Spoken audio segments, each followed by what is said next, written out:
Welcome to another experimental Regular Car Reviews podcast. I'm Mr. Regular, and with me is Dan Soellner. Did I just botch it? No, you got it. Nice. Dan Soellner is the owner and builder of Suki, the S13 that we filmed along with Corey Deist's factory fresh JDM version down in Long Beach. Yeah, he actually sold that car to a guy, and he sold it. It was a really clean build. It was, if you haven't seen the video, it was a white and tan two-tone S13 coupe with factory CA18. I believe it had, what was it, 40,000 miles on it? Mm-hmm. 40,000. The equivalent of like 43,000. That's amazing for a 25-year-old American miles, as opposed to different, like our miles are more American than that other country that uses the imperial system. Anyway, yeah, Dan, we just got done. This podcast is being recorded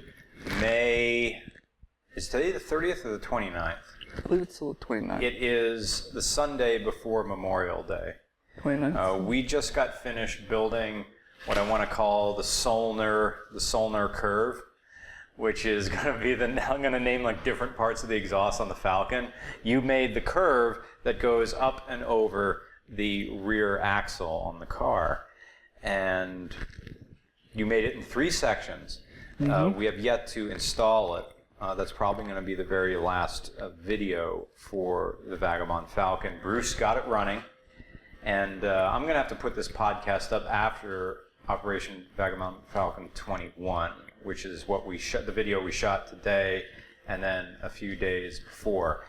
Bruce told me, like, when I'd started, like, for those first 2 days where I made those 2 Vagabond Falcon videos, where I was so stressed by every single day we, in an Adam Carolla way, had worked our way back to zero.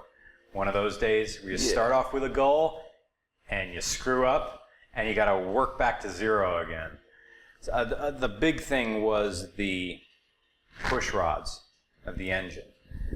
Did you see the episode with the push rods? Yeah, they were marred, you said? Mm-hmm. So, how was that something that came from the previous car, you think, or? Everything's my doing since we rebuilt the engine. It's when we converted the cylinder heads from pedestal mounts to stud mounts, it required the use of valve guide plates, because with stud mounts, the push rods are just kind of locked in there. Yeah. I know they're not really locked, but for all intents and purposes, they don't move. They can rattle, but they can't move too much.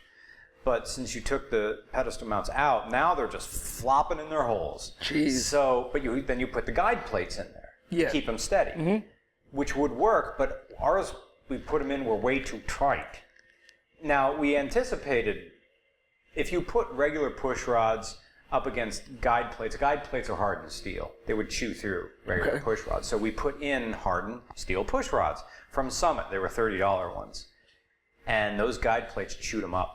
Wow. After 30, like a cumulative of 30 seconds test cranking that engine, that quick. There's something wrong here. What were you about to say? So that's quick. That's quick for them to go. I mean, for a problem to arise. Glad you had someone who really knew what they were talking about to be there, because what if you didn't catch that for when I heard the engine crank, I'm like, this is a classic car engine. It's making rattle, rattle, rattle noise. As I knew, every single guy, and also in the room is Abbie Strouse. The microphones can hear you. Hey, Abbie. Abbie owns which is directly behind me. I'm sorry there's no video feed for this. We just have a static text or maybe a picture. But I am sitting right in front of let's see if I get the year right, 1980. 79, one year off. 1979. Now, do we want to call it a Datsun or a Nissan at this point? Because it says both on the back. It says Datsun by Nissan. Right? So it's Datsun. This was the transition period? Yeah, they kept the Datsun name until the Z31. So. Nissans never came my way, in that none of my friends had them, and none of the neighbors had them. The neighbors had one of the... What is the... And people who are listening are instantly going to know this, and I don't. What is the one Z car where the headlights didn't completely hide themselves? They were square, they sort of half... Oh, the Z31 was the only one with pop-ups. Okay. And then the model after that was the Z32, which weren't pop-ups at all. They were just the square headlights that kind of sat on top. Oh, okay. It kind of looked like they were originally meant to have pop-ups, but then they, at the last second, They like... put a clear cover on them. Okay, this one, our neighbor had one, it didn't have... Now, this is a child's memory, so... The pop-ups headlights that it... I do remember it had pop-up headlights, but they didn't go all the way down. There was a cut down there. You could always see them. That would have been definitely a Z31. Okay. I actually had that model. I had a gray one. Yeah? T-tops with the VG30E. Mm-hmm. That's the base motor, not non-turbo. Mm-hmm. That car was fantastic. 300,000 miles. Mm-hmm. And when I got my hands on it from a junkyard, Yeah. welded the diff and learned how to slide in it. The car bucked like a pirate ship trying to go around a turn. It was terrible. But I learned it was stupid, but I did both a mix of, on the street and on the track. I definitely wouldn't do that today, but... When you say on the track, what track were you... There was a couple of tracks in North Carolina. There was one right in Jacksonville. I don't remember the name of the venue. Mm-hmm. It was right outside of Jacksonville, North Carolina. I was at that venue multiple times. Mm-hmm. But as a stupid kid, I'll admit that I did a little bit of street work, and it's definitely not something I would consider today, especially with the state of Ocean City and local PDs really cracking down on people. The last time I was down there, I was just north of Ocean City, with Bethany Beach. And we're talking about Ocean City, Maryland? Mm-hmm. Yeah. In front of Bethany Beach. And we went down into Ocean City. And this must have been 2006 or 2007. And Ocean City, Maryland, to me, was like Total Request Live had spread itself out. I'm trying to find a nice way to just say dude bros walking around with sleeves cut off their t-shirts and whatever people were listening to in the mid-2000s.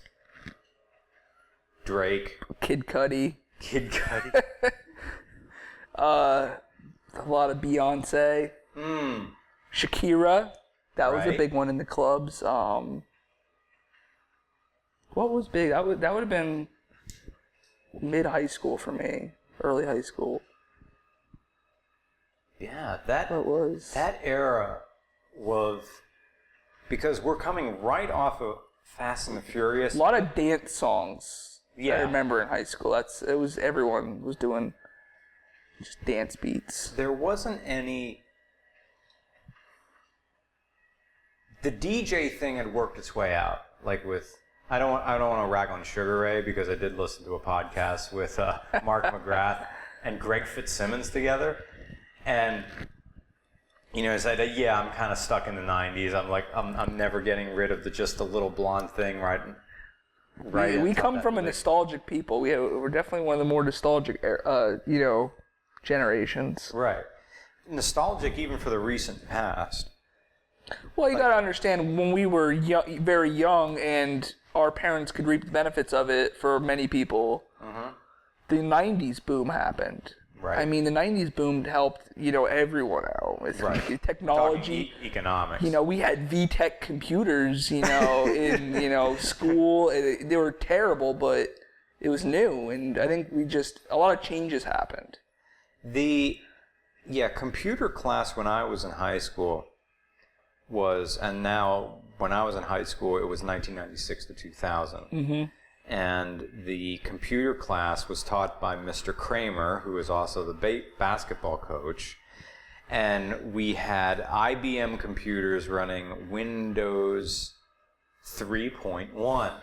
They had not updated it, which meant, and what we were supposed to do is I'm going to teach you how Excel works, like the basic add column. And then you get these useless worksheets.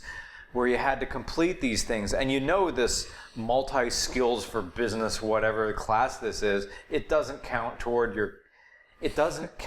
graduation.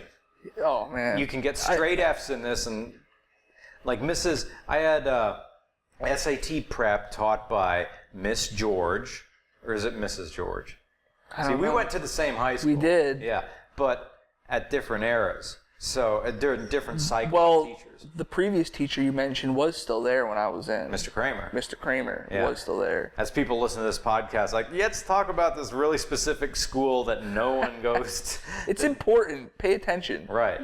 There'll be a test on this later. The driver's ed car was a light blue Chevy Cavalier. It didn't have 2 steering wheels, but the driving instructor, who was also one of the gym teachers, Mr. not Myers, not Harry Myers, but Mr. Morgan. Who was the big dude that looked like... He looked like the tank dude from... he looked like freaking Juggernaut. Myers. It wasn't Myers. For people who obviously go to this high school. We do this every day. The man was the living embodiment of freaking Juggernaut, and he acted like it. One day I got into He was one of the older guys? He was the biggest one. He was Harry Myers. Top 10 biggest people I've ever seen in my life. Besides Myers, Myers more. Well, Mr. Yakinchik. Yeah, He was the guy with the military super. Yeah. Yeah. I always called him the guy from Small Soldiers, the commando. Yeah. That's what he reminded me of. Like, the Morganauts will die! He is a gym teacher straight out of Central Casting. He'll have you do push-ups, and then you do one more for the core or something like that. You're like, what?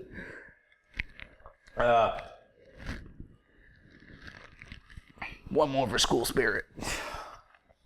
There was Mr. Now this is, without getting too much into my history, I want to go into like a third era of the school that involves me. But anyway, that has to, there's like certain things I'd like to talk about on a podcast, and maybe it's star fucking, maybe it's not, but I want to save certain big things either for like a return trip to the Smoking Tire podcast, or if we somehow get on the Joe Rogan Experience. Well, absolutely. There's always going to be new material. You can't just you got to save. Put it on blasts, And it always has stuff to do, and it always centers around like my past, which we intentionally never talk about. Like, why was I in Alaska for a while? What is this weird stretch of time that I speak about in vague terms? Anyway, Dan helped us out today at Bruce Henn's garage getting the last bit of the exhaust in. The challenging bit was the Y pipe, because we're not running dual exhausts on the Falcon. We want to hide the fact that it's a V8, and because everybody's dad who buys a classic Mustang or first or second gen, I rarely see another first generation Falcon. I occasionally see second gens, because they were a wider body and they kind of, if you squint your eyes, resembled a Chevy Nova. So in that era, the second gen Falcon, Nova, and maybe to an extent Chevelle got the same treatment then that maybe C6 Corvette owners have now. The people who everywhere is a drag strip and they want their car to look like a drag car. Oh, okay. You jack the back up a little bit, get the back up a little bit, run some what's a I saw one yesterday. It was a Nova. It was beautiful car, orange. You know how many of them are. The one actually at Bruce's is orange, isn't it? The Nova. The twin 3-inch exhaust coming out the back of it. It's nuts. But this one had the full works, had a full drag setup. I mean, the thing was ready to go on the strip. Did it have the traction bars there? Well, absolutely. Hanging down those two big, absolutely. It had even it was run radials. There were street radials, but they had to be in the can't even guess what tire size, but right, nothing you're buying off a shelf. Right. So It's a thing. It's a thing. A big culture in America is to have your car looking, and I mean, for many, they run 2 tanks. They'll run race gas, especially down in Texas. Yeah. Those guys, that car culture is always race ready, and that's how much of America is. And around here, we have a lot of older, upper middle class families who their pride and joy is that one Chevelle they've dumped $75,000 to $100,000 in, Right. easy, and it's ready to go to the drag strip. But It never. Yeah, it's if he chirps those tires, he's having a good time. right. So He'll get on it. He'll feel the rumble. Between stops on 61, specifically between St. Clair and Pottsville. Just those like 2 or 3 stoplights. Because it's a slight. If you're coming from Frackville, heading south, all of them are uphill. So it's the perfect excuse for those, or the asphalt queens. I got like 2 in my town with the high whistling turbo. We're talking like a Dodge Cummins or something. okay, like that. yep, definitely. Yeah. There's plenty of them around here too. And they do a thing that Matt Happel calls throwing a little converter at people, where they have a high stall converter like 2005. No, if it was a diesel, it'd be lower. But if say it's like a petrol car, British term, if it was a gas car, it would probably be 2,500 to some people, or maybe the crazy 3,000 RPM stall converters. So you just get on it, and the engine revs, but you're still not making contact. Well, absolutely. I mean, But they do it to spin up the turbo, so everybody hears them whistling as they go through. there's actually a gentleman that lives in this cul-de-sac, has the same kind of truck. I mean, it's bone stock, except for I think it's like a 4.5 inch a tip on the back. I know exactly. Yep. It's like a pony barrel keg, but you can see the diameter of the exhaust coming out. There, and then whoa. It is quite literally the same thing they make fun of Honda people for doing. Yeah. It's the same thing. Yeah. But I know what it's meant for. It's meant to shoot that big cloud of black smoke. The EPA deemed, hazardous to everyone's health. Shockingly. Yeah, it's the bro country version of vaping. Yeah. If you had any kind of real work schedule and had to budget, you wouldn't want to be burning that much diesel, If you got to haul a trailer full of cargo, you don't want to be pumping black smoke out the back. How else am I going to protest Obama?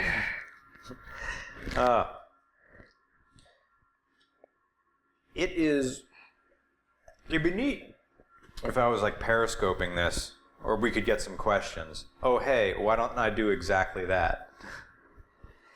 While I get this thing ready, Dan, you have some future plans for Suki.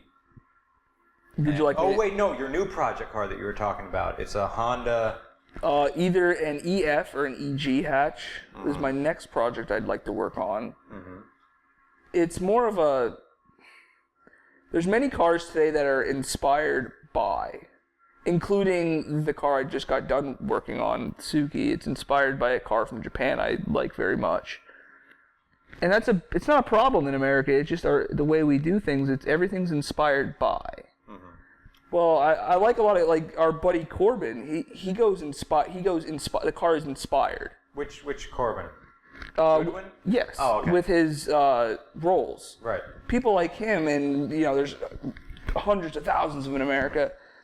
Their car inspires people. It's not inspired by, and I really like to do that with this next car. Neat. So. Question: do you guys have a iPhone charger? No. No, I don't. Because if I put Periscope on, Periscope drains the battery.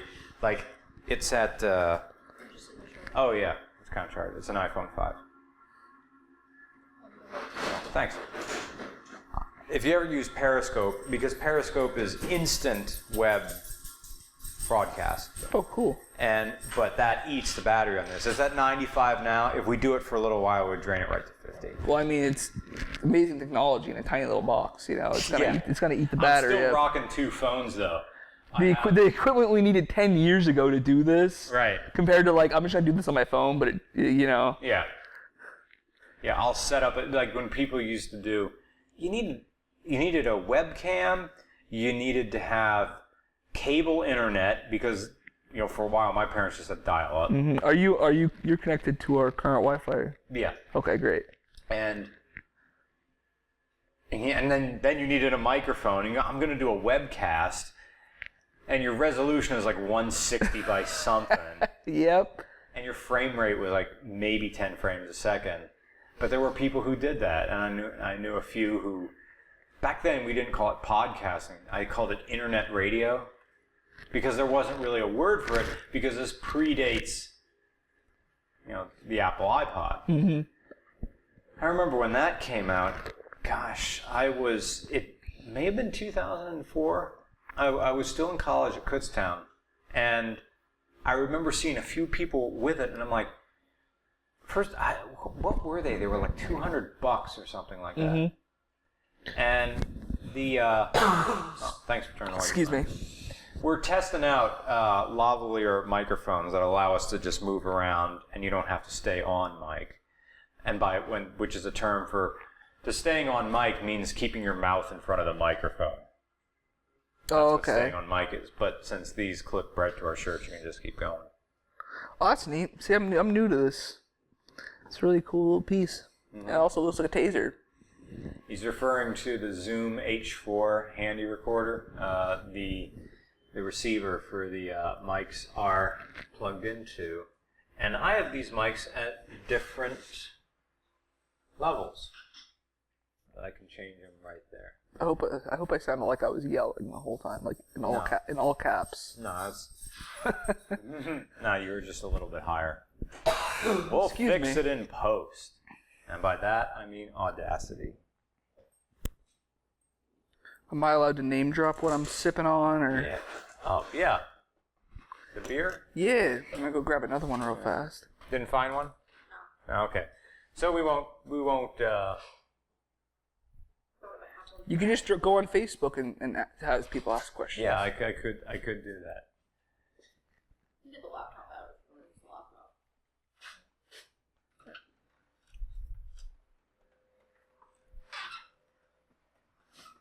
I am going to cut here and resume this in a bit. I wanted to show you. Welcome back. Dan had to go get something. Since we don't really have segments for this, originally I wanted to use Periscope and just answer questions. But what I'm going to do is read some of the emails that I get. That I can barely respond to any emails because most people live so far away. We're not going on a tour for a while. And also, I get so many of them that if I spent time responding to every single one, I never get any work done. But now I'm going to. I'm just going to go down my email box. And Dan, feel free to comment on any of these things. Sure. Hello, if you guys are ever in northern Indianapolis, Indiana, I am willing to let you guys review my 2001 Honda CR-V. I know you stick mainly around Pennsylvania, but just thought I'd let you know since you guys haven't reviewed a first-gen CR-V. So, okay. Honda CR-V. This is That's a pretty regular SUV. car. Or regular SUV. I wonder if it's powered by the same motor that the regular Honda Accords are. We'll have to see and find out. If we go to Indianapolis. This is from Riley Phillips. I'm pretty sure this is the right email to get a car reviewed. I have a 2006 Nissan Titan. That's a pickup truck? Yep, that's a new one. That I would like reviewed. It's a 5.6 liter Duratec, I guess this is making a motor, VK56DE, making roughly 305 horse and 400 foot-pounds. It has a Gibson exhaust and a brush guard, and that's it. So stock engine, no tune, sports exhaust. Whatever. Gibson, yeah, I see Gibsons on like muscle cars and stuff. Yeah, it's probably a decent exhaust system. Oh, wait a second. This guy says, I live in Mechanicsburg. Really? Right next to Harrisburg. Yeah, I know where Mechanicsburg is. All right, so that guy's fairly local with a truck. Sounds like a clean truck, though. This is from Jackson Fugate. This is, I'm absolutely in love with your reviews. I have a car that might make for an interesting review. It's my first car, and daily, and it's a 1974 Volkswagen Super Beetle. Now, did Super Beetles have the 1.6 liter engine? Anyway. If you're looking for something more regular, I also have a 2001 Ford Taurus SEL. I fall back on during my monthly breakdowns. I'm quite a way out from Pennsylvania, unfortunately. I am in the St. Louis, Missouri area. If you're ever out this way, shoot me a message. I'm not real good about checking email, but Google Hangouts. No. I tried Google Hangouts. It's a pain, really and it's great for, yeah. I don't know. I'm great in person, and I'm great on the phone, but in front of a webcam, I'm not sure what to do with my hands. Nice. Google Hangouts would surely reach me. Impaler. This guy says, hey guys, I have a 2002 19,000 mile all original Camaro SLP SS convertible 6-speed in triple black. I wonder what triple black is. I'd love to be on your show. I've been watching for a while now. Your sense of humor and love of cars is definitely up my alley. Smiley face. I also have a first generation Dodge Stealth twin turbo. Nice. That's choice. And a 98 Jaguar XK8 convertible. So this guy's got some cash, or his parents have cash, or he could be a fine upstanding gentleman that's a grown man and has a job. I keep putting everything like around my age or slightly younger. But that's of his wait. Oh, this is someone else. The Camaro SP. I was still thinking that guy with the Super Beetle. Only drove one once, and it was around a parking lot. Either of you guys ever drive an original Beetle? No. No, I used to work at Jerry's Auto Museum up in Pottsville. Yeah. He had an old Beetle up there. Never driven it though. It just sat on the showroom floor. It's so weird when you get into these private collections and you realize the cars don't move. Oh. All Jerry did was move them around every season. He would pick out his collection to put into the museum. Yeah. And just rotate them around, and because he had a good 5 to 10 cars in the museum, and then he had another like 12, 15 other cars off in a warehouse somewhere. Just rotate them around. Huh. Pick a theme. Yeah, right. And right, yeah, they'll appear. That's a weird thing to get into cars and not driving them. I understand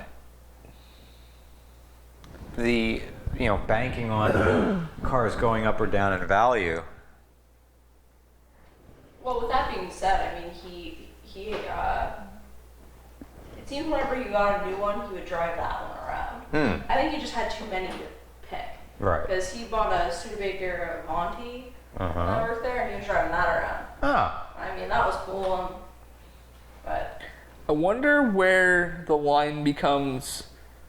These are cars that are personal to the person to these are cars of a collection.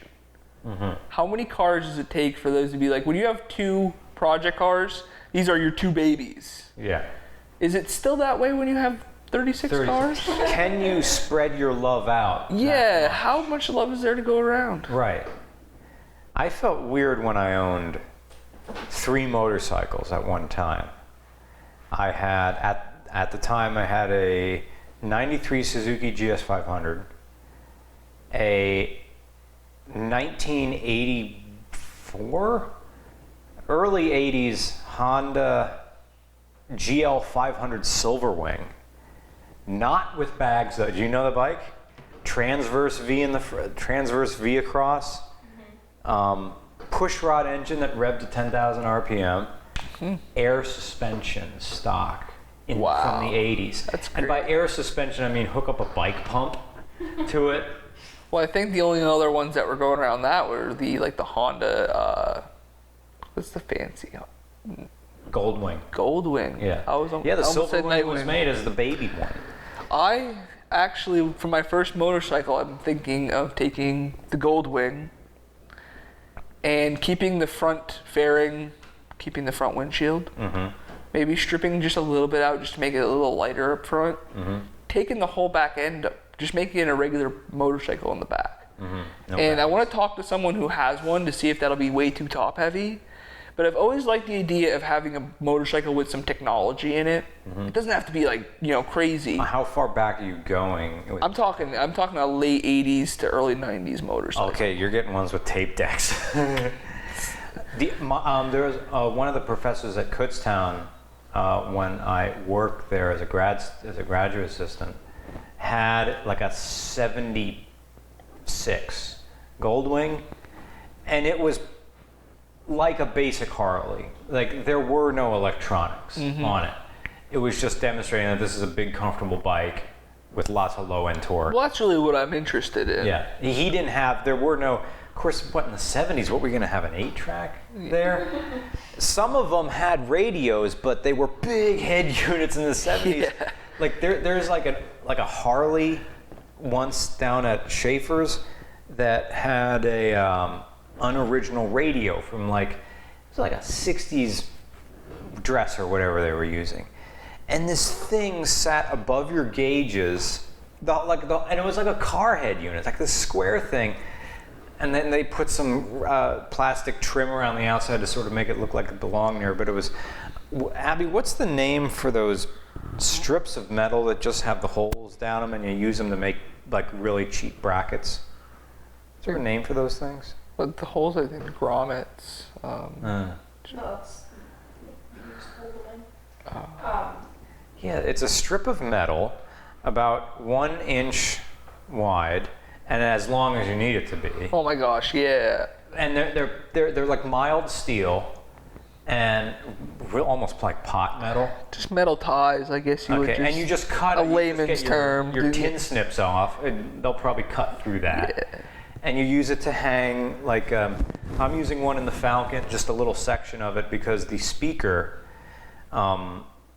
originally there were dual Jensens in the back because the car was the restoration, in quotes, really just a fix-up, was done in the 90s, or late 90s. Yeah. So that was back when you had a muscle car. You had the two big speakers right on. You cut that back deck, you ruin it, but you wanted to show like I'm with it. I have 4 speakers here. Yes.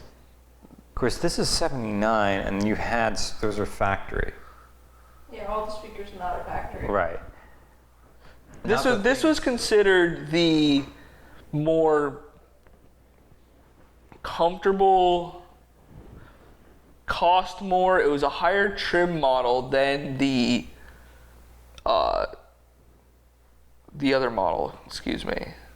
We're talking about Abbie's Datsun. Yeah, the 280 SX or oh my gosh, I'm brain farting at the moment. the sport model of the 280. You're just talking about the Z? Yeah, just the regular. Is it just the regular Z? Well, Or they just dropped the X? when they went into the 280ZX from the S30 model, which includes the 240Z, the 260Z, and the 280Z, they made it a lot more creature comfort appealing. So there's more. What's that one commercial for the gold edition? Was it a 280Z or a 300Z? It had the biggest mustache man ever, and I have a few pictures on my phone actually Right. of like 70s Datsun ads. Right. And they have the action star with the handlebar mustache. right. I mean these. We can't play it for copyright reasons, so we're going to cut here, watch the mustache Datsun commercial, and then we'll be right back to comment on that. We're probably going to wrap this podcast up soon. Okay, welcome back. This is the last section of this podcast, this late evening, and Dan was just talking, in addition to working on our exhaust for the Falcon, he's doing a new thing with Suki, so. What I was talking about was the new exhaust system I have a shop working on. For low cars, especially in the rural Pennsylvania area, have a really big challenge with the road conditions. The roads are just horrible. My daily commute, I take the S13 out, and it's low. It's definitely, but it's not low to the point where I've never hit frame. Mm-hmm. And my oil pan not in any kind of risk of damage. It's stock with the SR.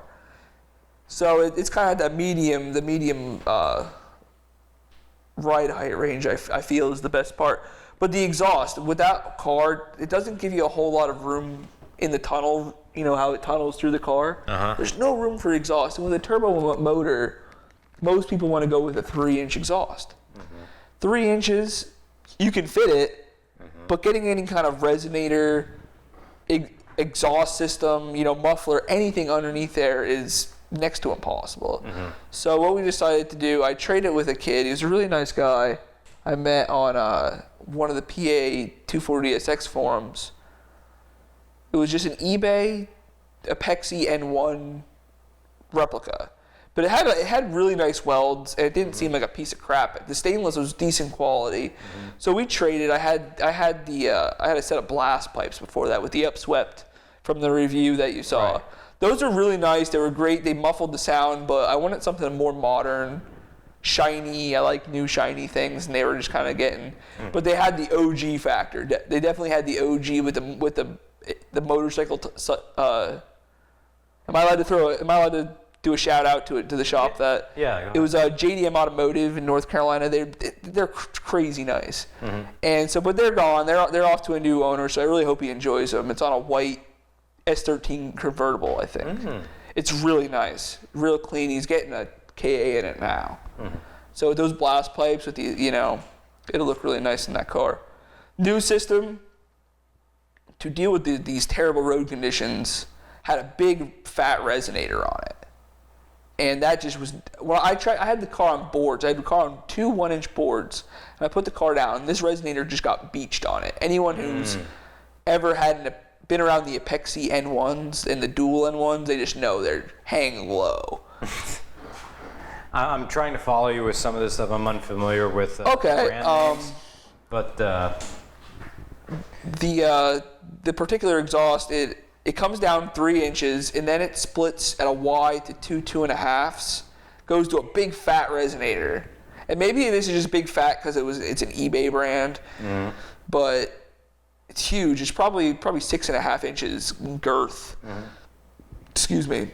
And then that splits to 2.5-inch pipes that swing under the axle and go to 2 separate exhaust cans that are probably 5 or 4 inches in diameter, and that comes out the back, and it's a real clean system. But the drawback is hangs low. So we're gonna cut it apart, weld it back together without the resonator. Hopefully it sounds okay. That's the most recent project of that car. It would be a challenge to get that sort of ground clearance. I mean, we saw even the stuff we were doing with the Falcon being concerned with how low that one muffler, or as you were calling it, a resonator. Mm-hmm. I always thought it was 2 different things, because some cars have, like the original Thunderbird had 2 mufflers in the back. I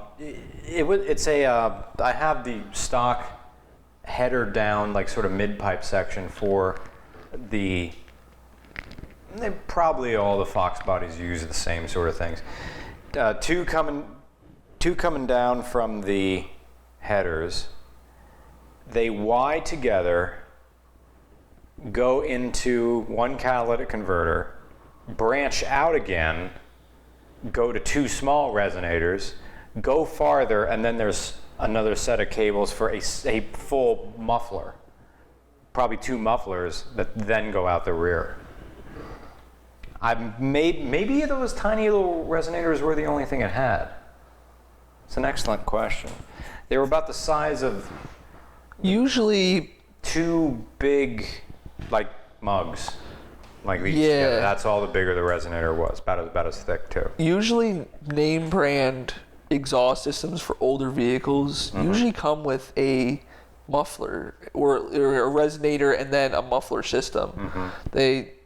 Or at least a resonator. This if would not a have been muffler. stock, whatever Ford did in 1993. Okay. Thunderbird. Well, 93. 93. 93. Well, then it was probably laden down with a big catalytic converter. Back then, the catalytic converters were huge cans. I remember I had a early 90s Corsica, and it was like a 6-gallon catalytic converter. Further. Yeah. Usually up higher than the exhaust. Shortly after the headers, pretty much the headers come down, and then your exhaust like straightens out a little bit, and then your catalytic converter's there, and then it goes back further to your resonators or mufflers. Dumb question. What is the difference between a muffler and a resonator? I'm pretty sure they're just synonyms. Oh. But Huh. I think when I think of a resonator, I think of something smaller Yeah. than a muffler. I think when I think of a muffler, I think of, a thrush Yeah. ass fucking thing under there. Thrush. But they're essentially the same. I got thrush. Time to put the Tweety Bird sticker on the back of my Nova. Or better, S10 pickup. With the cap on the back. I got a Silverado. I got a Thrush exhaust. It's on a different car that I own. But I have the sticker on the... That joke could have been better. I have a car painted on my car with a car Painted paint. on my car. Real guy was at the Pottsville Cruise. It was some sort of like delivery wagon that he turned into like this drag racer that never sees the drag strip. And okay, the car itself was light blue, and the topper, like the old, we're talking like a 50s style large station wagon. Yeah, 50 style milk truck. Yeah. But it was all smoothed out hot rod style. Yeah. With tons of plexiglass. Yeah. Is that what they use then? Plexiglass to smooth stuff out? He probably did with it was a modern build. He didn't do the whole lead, and sheet metal. It looked very smooth. Was that the old way? Oh yeah, that's what they called it, the lead sleds. When they made the 40s, Mercuries, they'd actually fill in the dents and stuff with lead, and then because it melted real nice, and they covered it. It was like Bondo Bondo. It would be like Bondo back then. We don't do it we definitely don't do it anymore. Well, that, Yeah, it worked. It made it really nice, and then they sanded it down and they painted over it, and that was before we had Bondo. That's what it was. But I don't think his truck was made like that. He probably used, or really, really nice sheet work. So this guy, excuse my yawn. Oh, wrap this up soon. This guy had this lead sled thing.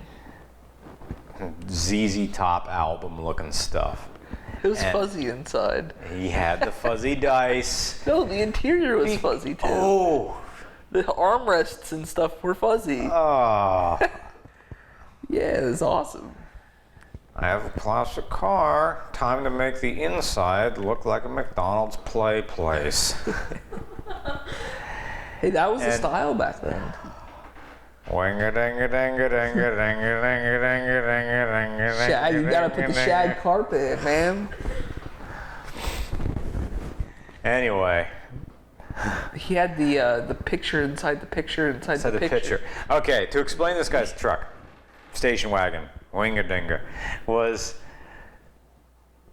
the truck itself, blue body, white topper, where the topper sort of was blended into everything.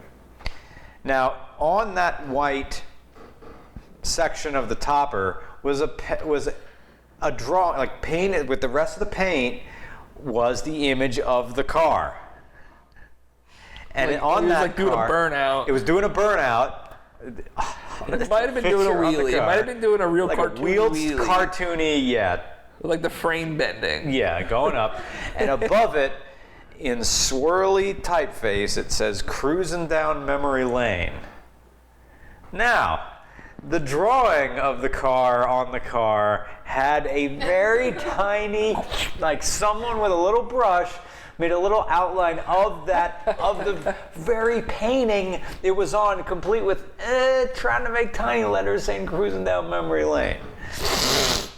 And this guy loves going to and drinking at the fire hall. Oh, what else would he do? He loves the Super Saturday morning show on T102. and Rick Dees in the morning.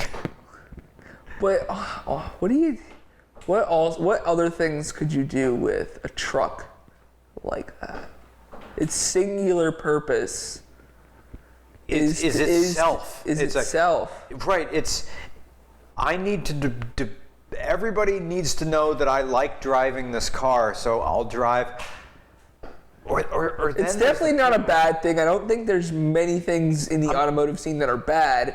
It's just very interesting because most cars you see at shows have a purpose. Like many cars, the scene nowadays is to show off your wheels. The car is all centered around how the wheels fit. The entire build. BRZ. The entire build, you got an Audi TT. Yeah. The entire build is centered around how you fit those $3,000 wheels. Whoa. And that's great. It's just that part of that culture. But this truck, as you said, is itself. It's a showcase to its Tesla's gonna. Oh, she's not gonna eat the dead bug. Very good. By the way, Tesla is the name of Abbie's dog, who is currently leaving the garage. Well, any closing thoughts, Dan? Not really. Everyone enjoy your Memorial Day weekend. Mm-hmm. This is probably going to air like Tuesday. Well, I hope everyone enjoyed their Memorial Day weekend. I hope it didn't rain too much. Yeah, that does stink. If you live in PA, I'm sorry. Yep. Probably got rained on. Yep. Thank you for listening to this experimental podcast. I haven't forgotten about you, Chris Hayes from Shout Engine. When RCR, if we can open our schedule enough to do like more podcasts, probably at the Watchtower, you know where that is, we'll have this thing be more frequent and not be on YouTube. Anyway, have a very good evening. Thanks for liking RCR.